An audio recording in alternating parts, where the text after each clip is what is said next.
यांना विनंती करते त्यांनी आपले मनोगत व्यक्त करावे.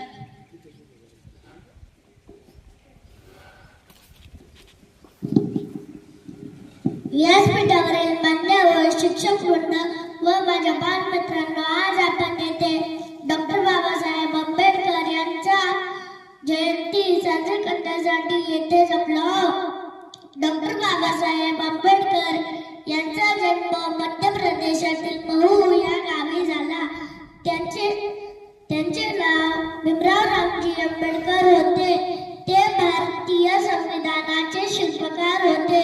त्यांनी दलित बौद्ध चळवळीला प्रेरणा दिली. त्यांनी जातीभेद दूर करण्याचा प्रयत्न केला. ते म्हणत, धर्म मनुष्य के लिए बना है, मनुष्य धर्म के लिए.